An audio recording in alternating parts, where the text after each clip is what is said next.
ଆଜି ଆମର ଚିକେନ ତରକାରୀ ପ୍ରଥମେ ଆଳୁ ଭଜା ହଉଛି ତାପରେ ଆଳୁ ଭଜା ସରିଲା ପରେ ଚିକେନ ହବ।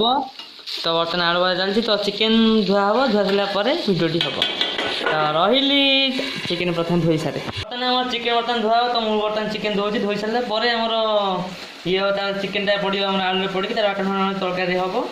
ତ ଚିକେନ ଟିକେ ଭଳିଆ କାଢ଼ିବା ଆଉ କାଢ଼ି କୁଢ଼ି ଏଇଟା ଘାଣ୍ଟି ଗୋଳେଇକି ତା ଘାଣ୍ଟି ଭଲସେ ଘାଣ୍ଟି ଗୋଳେଇ ସାରିଲା ପରେ ତା ଥାଳିରେ ଏଇଭଳିଆ କାଢ଼ି କୁଡ଼ିକି ପ୍ରାୟ ଇଏ ସାଇଜ୍ କରିକି ଥାଳିରେ ଥୋଇବା ହେଲା।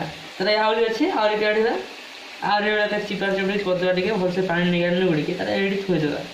ତ ମୁଁ ଚିକେନ୍ ଧୋଇଯାଇ ସାରେ ତାର ଆଗକୁ ଭିଡ଼ିଓଟି କଣ୍ଟିନ୍ୟୁ ହେବ। ତ ବର୍ତ୍ତମାନ ଭିଡ଼ିଓ ଟିକେ ଷ୍ଟପ୍ ରହୁଛି। ବର୍ତ୍ତମାନ ଆଳୁ ଆମର କଡ଼ା ସାରିଛି ଆଉ ତେଜପତ୍ର ପିଆଜ ଭଜା ହେଉଛି ତାପରେ ମସଲା ମସଲି ପଡ଼ିବ ଆଉ ଏଇଭଳିଆ କିଛି ଆମର ଆଳୁ ବାଟଣ ଆଉ ଚିକେନ୍ ଥୁଆ ହେଇଛି ସେଇଭଳିଆ କିଛି ଆମର ରୋଷେଇର ଦୃଶ୍ୟ ଅଛି। ଓକେ ଆଧିରେ ବର୍ତ୍ତମାନ ବାଟଣ ପଡ଼ି ସାରିଛି ଆଉ ଆଧିରେ କଲର୍ ଲଙ୍କା ପାଉଡ଼ର ଆଉ ଲୁଣ ପଡ଼ିଲା। ତ ଆଉ ଟିକେ ଗୋଳା ଗୋଳି ହେଇକି ତାର ଆଳୁ ଆଉ ଚିକେନ୍ ପଡ଼ିବ। ତ ଗୋଳା ଘୁଣ୍ଟା ଏଇଭଳିଆ କିଛି ସମୟ ହେଲା ପରେ ଚିକେନ୍ ପଡ଼ିଲା ପରେ ଆଳୁ ପଡ଼ିଲା ପରେ ଭିଡ଼ିଓ ଆଉ ଥରେ ହବ। ସେ ପର୍ଯ୍ୟନ୍ତ ଆମ ଘର ଯେମିତି ଆମ ଘର ଦୃଶ୍ୟ ଟିକେ ଦେଖିବା ଛାତ ଉପରେ ଦୃଶ୍ୟ ଟିକେ ଦେଖିବା ହେଲା। ଆମେ ଛାତକୁ ପଳେଇ ଆସିବା ଛାତର କିଛି ଲୁକ୍ ଏଇଭଳିଆ ଅଛି ଆଉ ଆଜି ମେଘୁଆ ମେଘୁଆ ପାଗ ବହୁତ ଜୋର ହେଉଛି ଆଉ କିଛି ଜାଗାରେ ମେଘ ମଧ୍ୟ ହେଉଛି ଆମର ସକାଳୁ ଟିକେ ଟିକେ ହେଉଥିଲା ଏବେ ହେଉନି।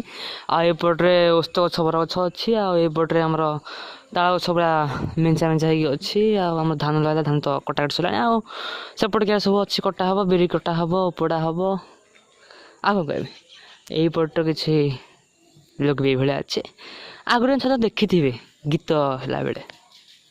ଠିକ୍ ଅଛି ରଖୁଛି ବାଏ ବାଏ ଚିକେନ୍ କତିରେ ଦେଖା ହେବା। ଆମ ଘରେ ହେଉଛି ଚିକେନ୍ ଚିକେନ୍ ଚିକେନ୍ ତରକାରୀ। ତ ଆପଣଙ୍କୁ ଚିକେନ୍ ତରକାରୀ ଖାଇବାକୁ କିପରି ଲାଗେ ମୋତେ କହିବେ ନିଶ୍ଚିତ ଭାବରେ। ତ ଏତିକି ରହୁଛି ଭିଡ଼ିଓଟି ଆପଣଙ୍କୁ କେମିତି ଲାଗିଲା ନିଶ୍ଚୟ କହିବେ।